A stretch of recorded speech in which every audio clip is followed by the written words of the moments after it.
Good morning students. Today our topic is nucleus. ठीक है, last topics में we have done about of the ribosomes and lysosomes. ठीक है, today nucleus. Observations में Robert Brown ने nucleus को represent किया था। किसने रिप्रेजेंट किया था? रॉबर्ट ब्राउन ने न्यूक्लियस को रिप्रेजेंट किया था 1931 में। ठीक है, न्यूक्लियस क्या है? It is the centre part of the cells. Cells का जो इंपॉर्टेंट पार्ट होता है इट्स कॉल्ड न्यूक्लियस। ठीक है ना, इंपॉर्टेंट सेल ऑर्गन्स बोल सकते हो आप इसको। It's also cell organs. ठीक है, बिगेस्ट सेल ऑर्गन्स बोल दो आप इस चीज को। ठीक है, बट इसको सेल ऑर्गन से निकालकर हम लोगों ने एक इंपॉर्टेंट पार्ट में यूज कर लिया। This is the important organ,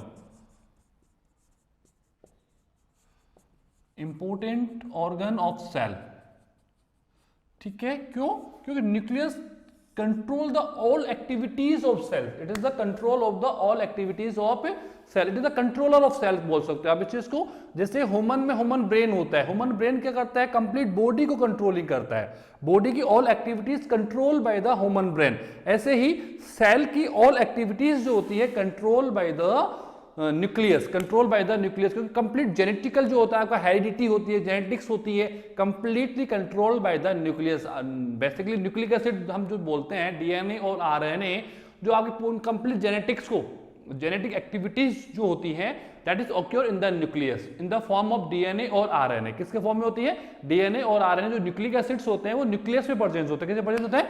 nucleus के अंदर प्रेजेंस होते हैं। ठीक है, तो nucleus just like a brain, जैसे ह्यूमन बॉडी को ब्रेन कंट्रोल करता है, ऐसे ही न्यूक्लियस जो होता है कंप्लीट सेल की एक्टिविटीज को कंट्रोल करता है। सेल क्या एक्टिविटी करेगा, कैसे करेगा, क्या रिजल्ट्स आएंगे, that's control by the nucleus. किसके थ्रू कंट्रोल होता है? न्यूक्लियस के थ्रू कंट्रोल होगा वो।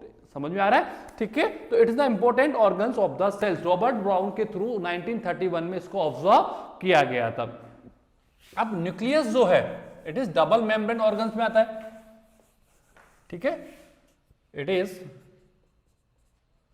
डबल मेम्ब्रेन ऑर्गन में आता है। ठीक है, एंड न्यूक्लियस ऑक्यूरेंस अगर हम इसकी ऑब्जर्व करें, ठीक है, तो न्यूक्लियस की प्रेजेंस और न्यूक्लियस के डेवलपमेंट के आधार पर, द डेवलपमेंट्स ऑफ न्यूक्लियस, पढ़ा रखा है मैंने आपको पहले भी, डेवलपमेंट ऑफ न्यूक्लियस। ठीक है, cells are divide in the prokaryotic,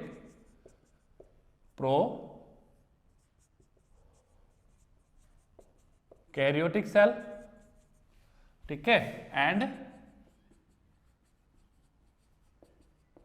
eukaryotic cell. ठीक है, प्रोकैरियोटिक सेल्स में जो न्यूक्लियस है वो इंसिपिएंट्स होता है, मतलब non well developed, non well developed. इसको न्यूक्लियड भी कहते हैं हम लोग।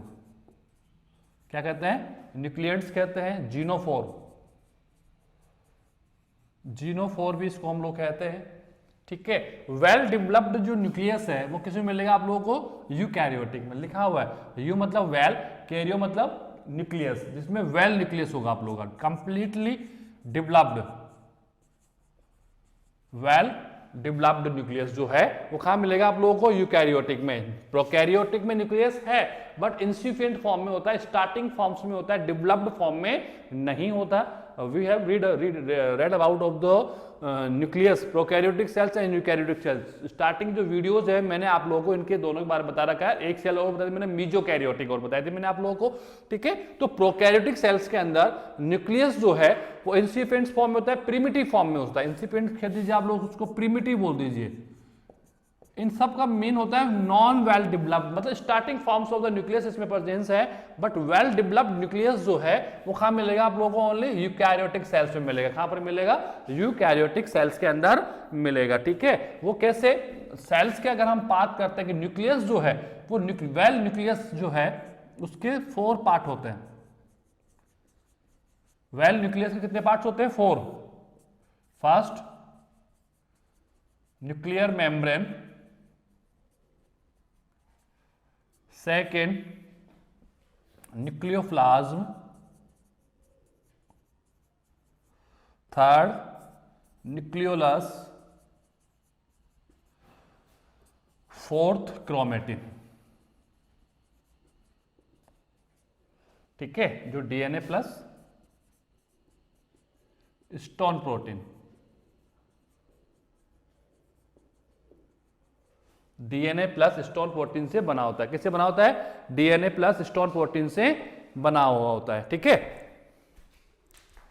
ये वेल न्यूक्लियस के पार्ट्स हैं। जो वेल न्यूक्लियस होता है वो न्यूक्लियर मेम्ब्रेन, न्यूक्लियोप्लास्ट, न्यूक्लियोलस और क्रोमेटिन, 4 पार्ट से बना हुआ होता है।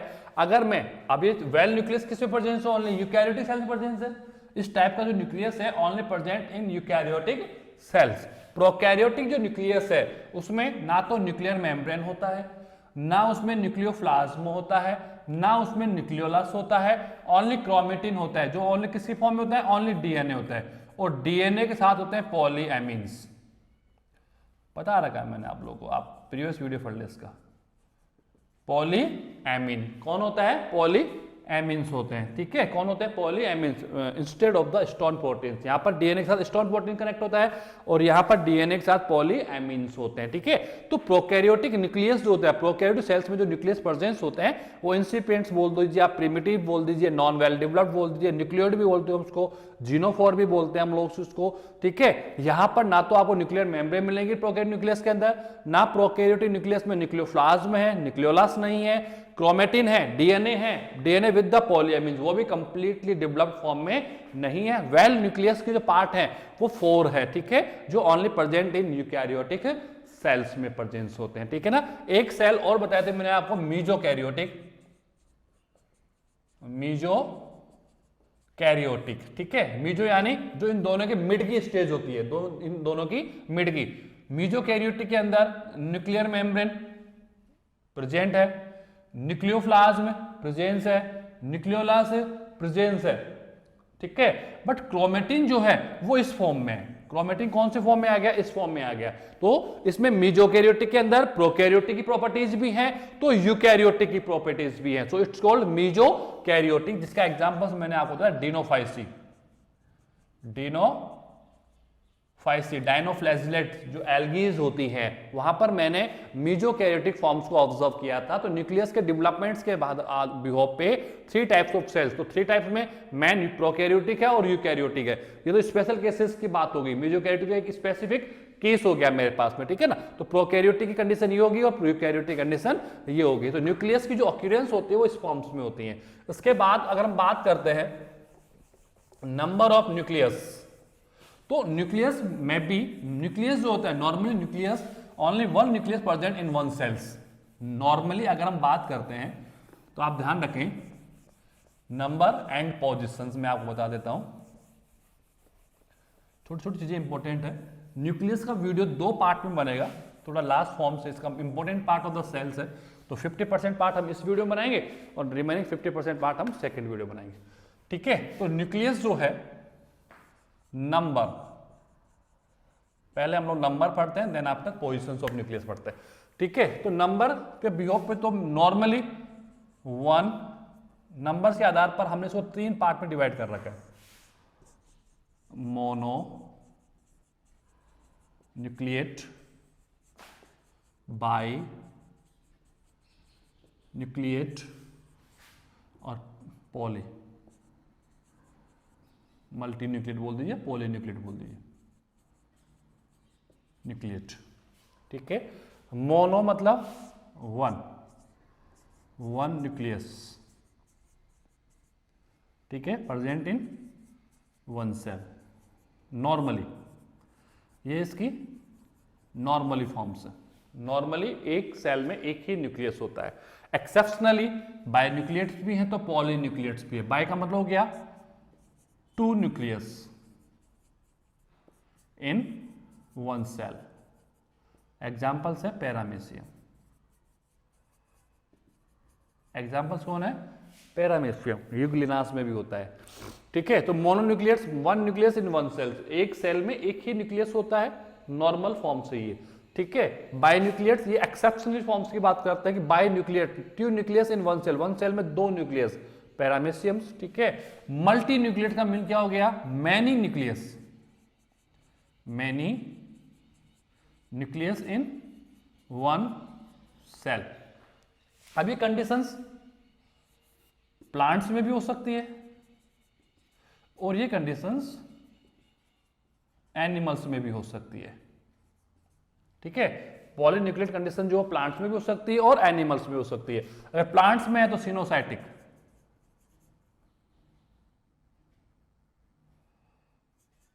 सिनोसिटिक फॉर्म्स, सिनोसिटिक फॉर्म्स। ठीक है, एनिमल्स में है तो सिंसिसिया,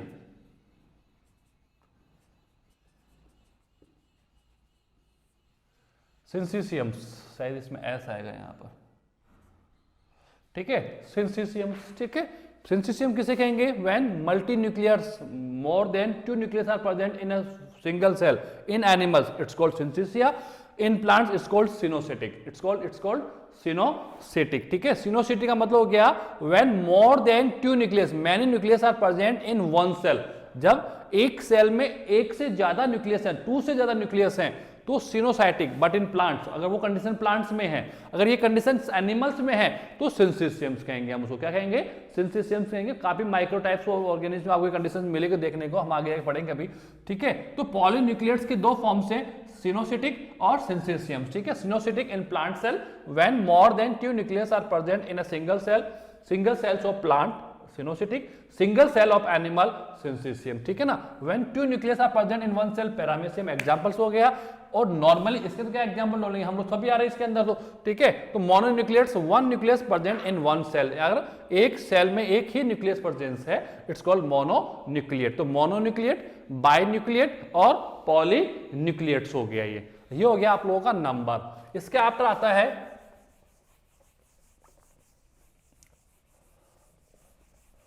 पोजीशंस।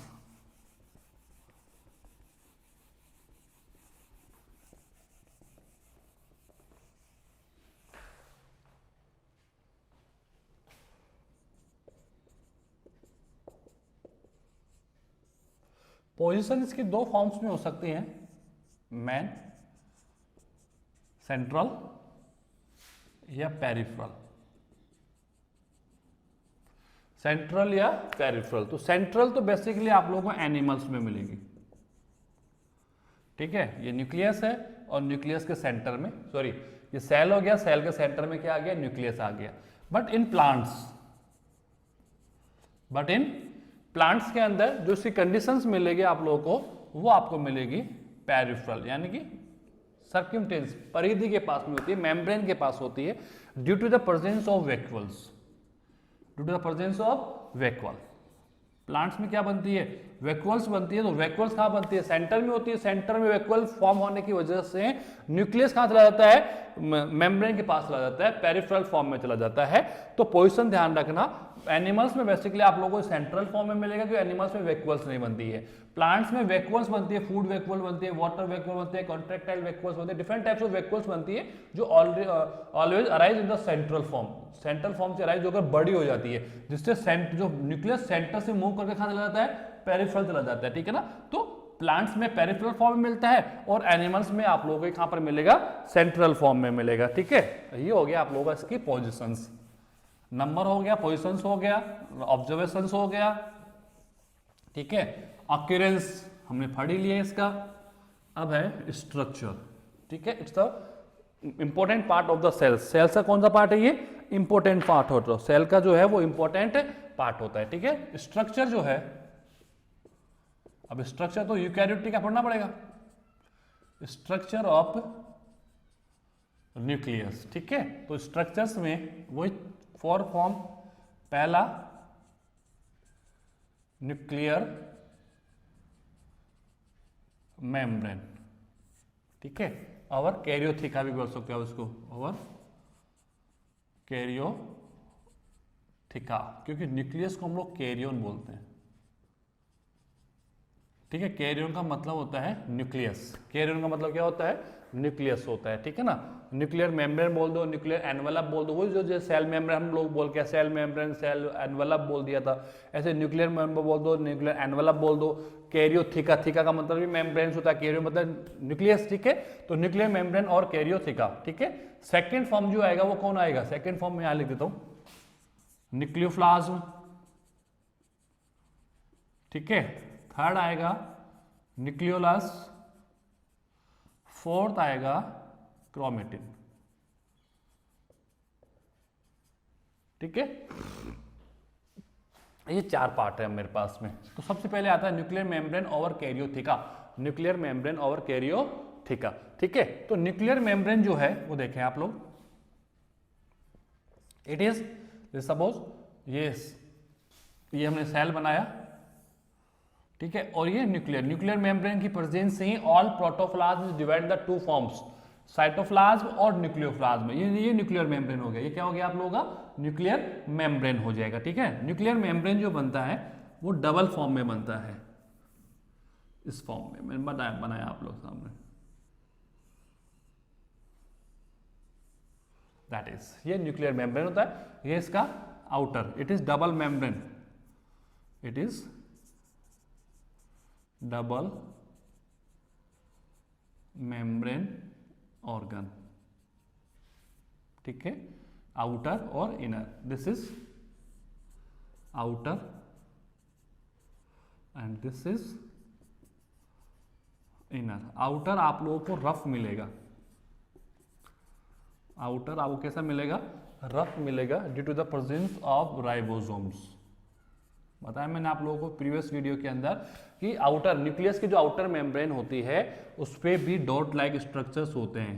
किसकी वजह से? Endoplasmic reticulum. एंडोप्लाज्मिक रेटिकुलम इसके इनर मेम्ब्रेन के ल्यूमन, मैं बताया था ल्यूमन से यहाँ से एंडोप्लाज्मिक रेटिकुलम राइज होती है। आपने लास्ट वीडियोस में पढ़ा होगा कि एंडोप्लाज्मिक रेटिकुलम का जो प्रोडक्शन फॉर्मेशन होता है वो lumen of the endoplasmic lumen of the nuclear membranes होता है। ल्यूमन क्या है उसका? इसका पेरी न्यूक्लियर स्पेस जो है वो ल्यूमन होता है और यहीं से एंडोप्लाज्मिक रेटिकुलम बनता है। और एंडोप्लाज्मिक रेटिकुलम का जो सिस्टर्नी होता है उसमें राइबोसोम्स के पार्टिकल्स होते हैं, ठीक है ना। तो वही राइबोसोम के पार्टिकल्स आपको कहां पर मिलेंगे? इसके मेम्ब्रेन पे मिल जाएंगे, आउटर मेम्ब्रेन पे मिल जाएंगे। तो राइबोसोम्स के पार्टिकल्स जो हैं वो तो फ्री फॉर्म में होते हैं और एक कनेक्टिव फॉर्म में होते हैं। तो कनेक्टिव फॉर्म में आप लोगों को न्यूक्लियस का एग्जांपल मिल जाएगा, एंडोप्लाज्मिक रेटिकुलम का एग्जांपल मिल जाएगा, ठीक है ना। और ये जो कनेक्टिविटी होती है मैंने आपको बताया था राइबोफोरिन, राइबोफोरिन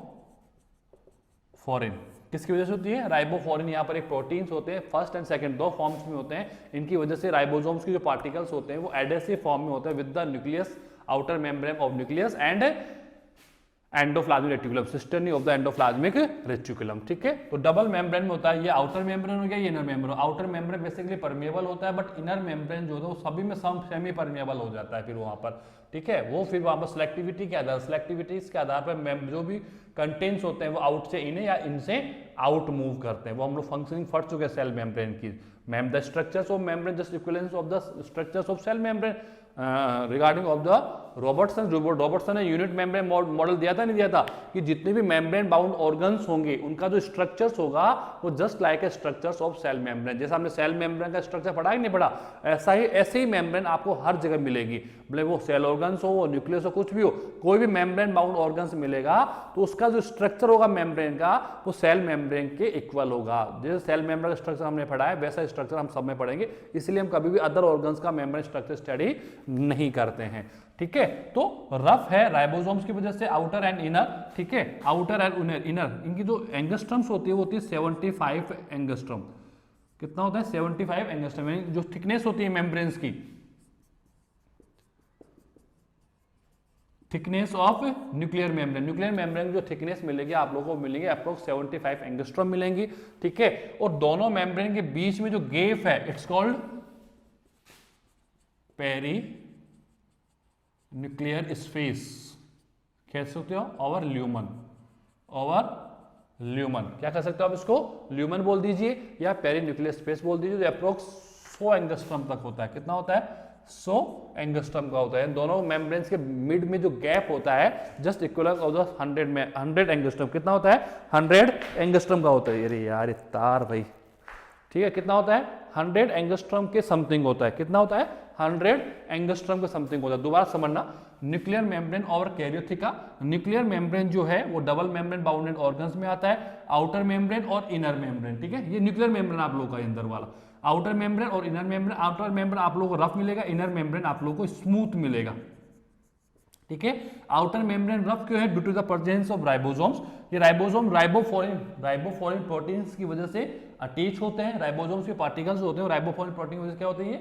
अटैच मिलेंगे आप लोगों को। राइबोसोम का फंक्शन हम लोग पढ़ चुके हैं। आउटर मेम्ब्रेन परमेबल मिलेगा आप लोगों को, बट इनर मेम्ब्रेन जो है वो सेमी परमेबल मिलेगा, ठीक है ना। दोनों जो मेम्ब्रेन की जो थिकनेस है वो कितनी होती है? अप्रोक्स 75 एंगस्ट्रम होती है। कितनी होती है? 75 एंगस्ट्रम। दोनों के अलग अलग बता रहा हूं मैं, ऐसा नहीं ये दोनों टोटल कर दो, टोटल फिर 100 एंगस्ट्रम गैप ही उसका, ठीक है। आउटर मेम्ब्रेन और इनर मेम्ब्रेन की अप्रोक्स जो थिकनेस होती है वो कितनी होती है? 75 एंगस्ट्रम होती है। दोनों मेम्ब्रेन के बीच में एक गैप है, इट्स कॉल्ड पेरीन्यूक्लियर स्पेस और ल्यूमन, जहां से एंडोप्लाज्मिक रेटिकुलम राइज होता है, ठीक है ना। तो पेरीन्यूक्लियर स्पेस और ल्यूमन जो अप्रोक्स 100 एंगस्ट्रम का होता है। कितना होता है? 100 एंगस्ट्रम का होगा। उसके बाद में आप देखेंगे तो आपको यहां पर पोरस मिलेंगे, इनको हम लोग कहते हैं न्यूक्लियर पोर। न्यूक्लियर पोर क्या कहते हैं इनको हम लोग? न्यूक्लियर पोर कहते हैं। जो किसमें हेल्प करते हैं? It is the exchange between of the nucleoplasm. ये न्यूक्लियोप्लाज्म हो गया, साइटोप्लाज्म हो गया। साइटोप्लाज्म और न्यूक्लियोप्लाज्म में जितना भी एक्सचेंज होता है, एक्सचेंज मतलब एक्सपोर्ट और इंपोर्ट तो होगा, ये अपना मटेरियल उसको देगा, ये अपना मटेरियल इसको देगा। That's needs of the cell. कि सेल की नीड क्या है? किसको आउट करना है, किसको इन करना है। तो आउट और इन जो होता है, एक्सचेंज जो होता है, वो by the help of the nuclear pore. इनकी साइज जो होती है वो होती है अप्रोक्स 500 to 800 एंगस्ट्रम की होती है। जो साइज होती है न्यूक्लियर फोर्स की वो 500 to 800 एंगस्ट्रम समथिंग मिलेगी आप लोगों को, ठीक है। It's nuclear pore. Nuclear pore की संख्या मुझे आइडिया नहीं है, but many nuclear force presence होते हैं जो it is helpful for the exchange of contents, chemical content, जो भी आयंस वगैरह होते हैं या गैसेस वगैरह होती हैं, किसको एक्सपोर्ट करना है, किसको इंपोर्ट करना है, ये काम कौन करता है? न्यूक्लियर पोर करते हैं, जिनकी साइज होती है अप्रोक्स 500 से 800 एंगस्ट्रम की होती है। 500 से अप्रोक्स 800 एंगस्ट्रम की होती है। तो ठीक है, यहां पर हमने क्या पढ़ा? डबल बाउंडेड मेम्ब्रेन्स आ गया, outer membrane, inner membrane, ribosomes के पार्टिकल, आउटर मेम्ब्रेन रफ मिलेगा आप लोगों को। पेरीन्यूक्लियर स्पेस जो 100 एंगस्ट्रम का होता है, पेरीन्यूक्लियर स्पेस को ल्यूमन भी कहते हैं हम लोग, ठीक है। और न्यूक्लियर पोर जो होता है, इसमें न्यूक्लियर पोर्स होते हैं जो 500 से 800 एंगस्ट्रम के होते हैं, ठीक है। तो ये हो गया आप लोगों का, ये हो गया आप लोगों का न्यूक्लियर मेम्ब्रेन। ज्यादा नहीं है, छोटा सा। इसमें न्यूक्लियस में इंपॉर्टेंट पार्ट है इसका क्रोमेटिन फॉर्म, जिसमें हम लोग क्रोमोसोम्स का स्ट्रक्चर स्टडी करेंगे। बाकी तो वही है। अरे यार,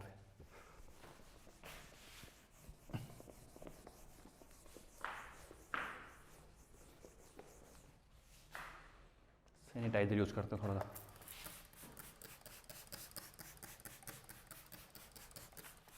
अभी साफ हो जाएगा।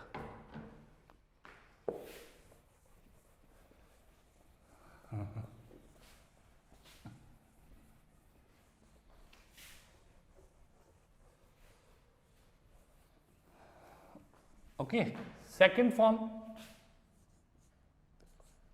अरे यार, ज्यादा अल्कोहल चल गया क्या?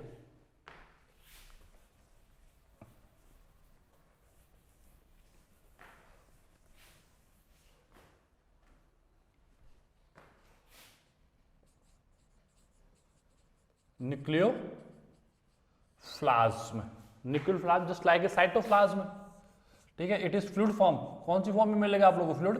इसको हम लोग क्या कहेंगे? मैट्रिक्स भी कहेंगे, ठीक है। जिसमें आप लोगों के पास में क्या क्या मिलेंगे?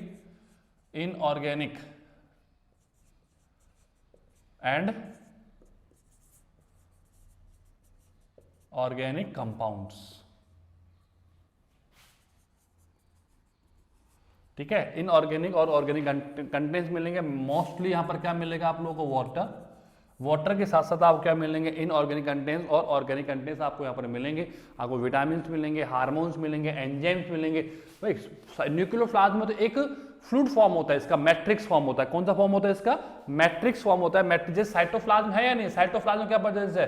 साइटोप्लाज्म कंप्लीटली फ्लूइड फॉर्म है। उसी फ्लूइड फॉर्म के अंदर different type of cell organs क्या करते हैं? प्रेजेंस होते हैं। यहाँ पर वही कंडीशन है कि न्यूक्लियोप्लाज्म में तो एक न्यूक्लियर मेम्ब्रेन से क्या हो, ये सेल हो गया, ये न्यूक्लियर मेम्ब्रेन हो गया, तो ये न्यूक्लियोप्लाज्म हो गया, ठीक है। Nucleoplasm that's covered by the nuclear membrane, तो इसका फ्लूइड हो गया। ये इसका एक मैट्रिक्स फॉर्म आ जाता है, फ्लूइड फॉर्म आ जाता है, जिसमें क्रोमेटिन्स भी प्रेजेंस है, न्यूक्लियोलस भी प्रेजेंस होंगे, different types of inorganic content, जिसमें आयंस वगैरह आ गए, गैसेस वगैरह हो जाएंगे आप लोगों के। ऑर्गेनिक कंपाउंड जिसमें फूड आ जाएगा, प्रोटीन है, फैट है, विटामिन है, हार्मोन्स है, एंजाइम्स है, all contents are present, but approx जो इसका कंपोजिशन होता है उसमें 90% तो इनमें वाटर ही होता है। 90% क्या मिलेगा आप लोगों को? वाटर। 10% में आप लोगों को अनदर कंटेन्स आपको यहाँ पर अवेलेबल मिलेंगे, ठीक है। तो वो आपको हो जाता है न्यूक्लियोफ्लास्ट में। अब इसमें इंपॉर्टेंट पार्ट है न्यूक्लियोलस और क्रोमोसोम, जिसको हम लोग नेक्स्ट वीडियो में स्टडीज करेंगे। मेरा थोड़ा बैक पेन चल रहा है, बट मैं न्यूक्लियोलस तो आपको आज बताता है, लेकिन थोड़ा पेन मेरे कुछ ज्यादा हो रहा है, खड़ा होने में दिक्कत आ रही है। सो कोई चीज नहीं है, इसका एक वीडियो वैसे बनना है हमारा, बाकी एक वीडियो तो न्यूक्लियोलस और जो आपका क्रोमेटिन रह चुका है हम उसको एक वीडियो में कंप्लीट कर लेंगे, जिससे हमारा एक चैप्टर जो है वो कंप्लीट हो जाएगा। और ये तीनों वीडियोस जो हम मैनेज करेंगे, अब आप लोग के जो हैं हर वीक के अंदर मैंने 3 वीडियो स्टार्ट कर दिए हैं, क्योंकि कोर्स अभी बायो का काफी बाकी है और 11th के एग्जाम जो है मे बी 10th और 12th से पहले हो सकते हैं। चांसेस है कि 11th के एग्जाम्स अप्रैल मंथ में ही कंप्लीट करवा दिए जाएंगे। मार्च एंड या अप्रैल फर्स्ट वीक में 11th के एग्जाम स्टार्ट हो जाएंगे, ठीक है, जो कि 15 से 20 अप्रैल खत्म करके 12th क्लास में आप लोगों को प्रमोट कर दिया जाएगा। बट उससे पहले आप लोगों को कम से कम 2 महीने ऑफलाइन आना होगा। विदाउट ऑफलाइन तो हम लोग ऑब्जर्व नहीं कर सकते कितने बच्चे स्टूडेंट स्टडीज कर रहे हैं, क्योंकि व्यूज के आधार पर तो ऐसा लग रहा है। अभी जो हमने एग्जाम्स कराया उसमें भी कंप्लीट स्टूडेंट्स की कॉपीज नहीं है, 75 स्टूडेंट्स ने कॉपीज सबमिट करवाई है।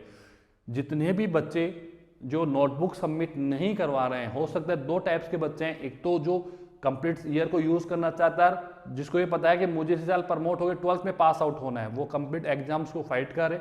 बिना एग्जाम्स के प्रमोट करना इम्पॉसिबल हो जाएगा, ठीक है। और जिस स्टूडेंट्स को दोबारा स्टडी करनी है कि मुझे 11th ही दोबारा पढ़नी है, तो वो तो उस पॉइंट से बाहर हो गए भाई। जिसको दोबारा पढ़ना है, क्या मेरा कभी कुछ भी नहीं हुआ, मेरा कंप्लीट बेस वीक पढ़ा हुआ है, कुछ नहीं, मैं दोबारा 11th ही पढ़ूंगा तो इश्यूज नहीं है। लेकिन जिस स्टूडेंट को इसी साल प्रमोट होना है, 12th क्लास की ओर मूव करना है, उसको स्कूल के कंप्लीट एग्जामिनेशंस को फाइट करना होगा। ऑफलाइन कब खुलेगा सब कोई अभी भी कोई आइडियाज नहीं है। मे बी शायद 10th और 12th ओपन हो सकता है, बट लोकल क्लासेस को लेके गवर्नमेंट सीरियस नहीं है। कोई भी सीरियस नहीं हो सकता, क्योंकि अभी जो पैंडेमिक है अभी कंप्लीटली डिस्ट्रॉय नहीं हुआ है, ठीक है। तो जितने भी स्टूडेंट्स को आप जो क्लासेस मिल रही हैं, जो पेपर्स मिल रहे हैं, उसको फाइट करें, कॉपीज आप स्कूल में सबमिट कराएं और विदाउट चीटिंग। प्रमोट सब होंगे, प्रमोट सबको करना है, लेकिन एक तो हम नॉलेज के साथ प्रमोट हों तो 12th प्रॉब्लम नहीं करेगा। और आप विदाउट नॉलेज अगर 12th की ओर प्रमोट होना चाहते हो, तो बिना नॉलेज अगर आप जा रहे हो तो आप समझ लेना कि आपकी क्या पोजीशंस आने वाली है, आपका क्या फ्यूचर होगा। बिना 11th क्लास और बिना 9th क्लास के कोई फ्यूचर नहीं है, ध्यान रखना। 11th क्लास जिसने नहीं स्टडीज की है और बिना 11th क्लास स्टडीज वो प्रमोट हो रहा है, तो वो 12th क्लास में 60 से ज़्यादा परसेंटेज नहीं बनाएगा। मे परसेंटेज 70-75 बना सकता है, लर्न कर लेगा 12th क्लास को, लेकिन फॉर फ्यूचर अगर हम उसको बात करें तो वो कभी भी एक अच्छे स्टूडेंट्स के रूप में रिप्रेजेंट नहीं कर पाएगा। Okay, thank you very much.